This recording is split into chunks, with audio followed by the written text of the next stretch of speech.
a été créé par un groupuscule néo-fasciste composé de nationalistes révolutionnaires qui s'appelait Ordre Nouveau et qui, à travers le Front National, a voulu se créer une vitrine électorale. C'est vraiment ça. Et ce qui était en ligne de mire en 72, c'était les élections législatives de 1973. On a confié la présidence à Jean-Marie Le Pen et celui-ci,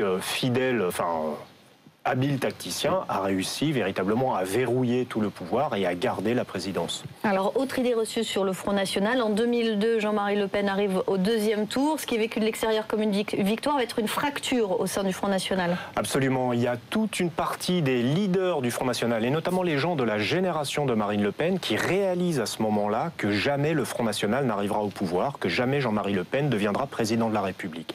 Et c'est là où Marine Le Pen entame une sorte d'aggiornamento, de réflexion avec une petite équipe restreinte, où elle va lancer toutes les bases de sa stratégie, qui est la dédiabolisation et l'acquisition d'une crédibilité en matière de gestion politique. Est-ce que ça veut dire qu'on ne doit plus considérer le Front National comme un parti d'extrême droite ?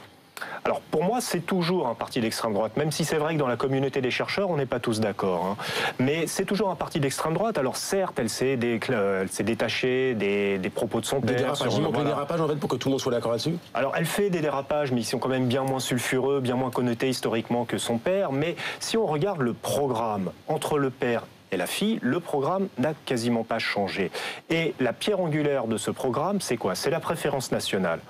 Et la préférence nationale, c'est quelque chose qui continue d'être anticonstitutionnel et qui repose sur une logique ethnique de l'identité qui contredit les valeurs universalistes, égalitaristes de la démocratie républicaine. Alors aujourd'hui, où recrute le Front National ?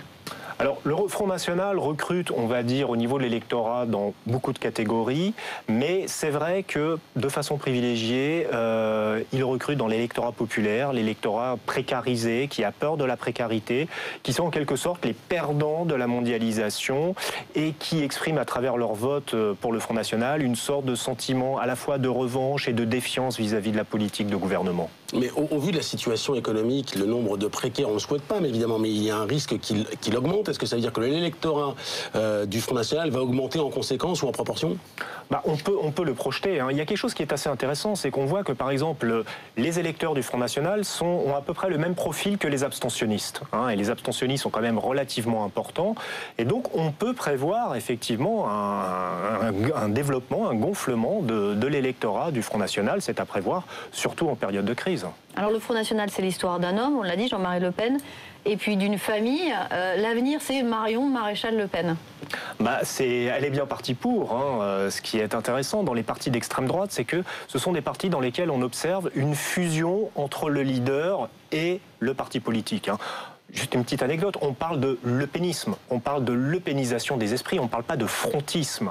C'est bien le symbole que le leader incarne le Front National. Les gens avaient spéculé que le Front National allait disparaître avec la mort, le décès de son leader. Et là, on voit que la relève, c'est la famille, c'est-à-dire celles qui portent le nom Le Pen, et c'est ce qui donne la légitimité. D'ailleurs, Marion Maréchal Le Pen devient Marion Le Pen, ce qui pour moi est quand même un signe. Et comment on s'entend dans la famille Le Pen, entre le père, la fille, la nièce? Est-ce que les rapports sont cordiaux, amicaux, famille? Comment on peut les décrire ? Alors, il y a beaucoup de biographies qui ont été écrites sur la famille Le Pen, les liens familiaux. On a du mal justement à voir véritablement la réalité. Oui, alors je pense que c'est assez ambigu, c'est-à-dire qu'effectivement il y a une proximité très très proche, très très forte, une solidarité. Il faut se souvenir par exemple que Jean-Marie Le Pen a favorisé l'accession de sa fille à la tête du Front National. Il a éliminé tous ses opposants en les mettant de côté et finalement en les expulsant du Front National. Bon, mais malgré tout, c'est vrai qu'il y a certains conflits, il y a certains désaccords stratégiques. Jean-Marie Le Pen veille au grain. Il ne veut pas que le parti politique, le Front National, disparaisse au profit d'une structure qui changerait de nom. Marine Le Pen s'est démarquée des provocations de son père, sur la Seconde Guerre mondiale notamment. Donc c'est un peu des rapports de défiance et à la fois de confiance. Ça semble effectivement assez complexe. Alors aujourd'hui, la volonté du Front National, c'est de supplanter l'UMP, devenir le premier parti de droite. C'est possible ? Je ne pense pas que ce soit possible. Je ne pense pas que ce soit possible puisqu'il faut quand même voir que le Front National repose sur une idéologie anticonstitutionnelle. Jamais l'UMP n'acceptera de faire alliance avec un parti anticonstitutionnel. Or, le seul moyen d'accéder au pouvoir pour le Front National, c'est par des alliances. Il n'arrivera jamais au pouvoir par lui-même. Et donc, à partir de là, on peut se dire que la seule planche de salut pour le Front National, c'est soit de revenir sur ce qu'il y a d'anticonstitutionnel dans son idéologie, mais dès lors, il risquerait de renoncer à ce qui fait sa spécificité culturelle sur l'offre politique, à devenir une sorte d'UMP bis et finalement à se marginaliser sur le champ politique. Alors pas d'alliance UMP-FN, mais peut-on imaginer une alliance entre l'UMP et le RBM, c'est le Rassemblement Bleu Marine, et on propose depuis ce matin le nouveau logo de ce qui devrait être le remplaçant du Front National en exclusivité. Est-ce que ça, le RBM sera plus fréquentable que le FN, ou est-ce que ce sera vraiment la même chose? À mon avis, ce sera la même chose. À mon avis, ce sera la même chose. Et puis le RBM, ce sera véritablement l'axe politique du Front National, son axe, ses programmes. Donc à partir de là, tant que le Front National ne renoncera pas à ce qui fait qu'il est un parti anticonstitutionnel dans son programme, on n'assistera pas à d'alliance entre le Front National et l'UMP. D'ailleurs, l'UMP aurait tout à perdre, puisque s'allier avec un parti qui véhicule une idéologie anticonstitutionnelle, ce serait suicidaire. Merci beaucoup Sylvain Crépon.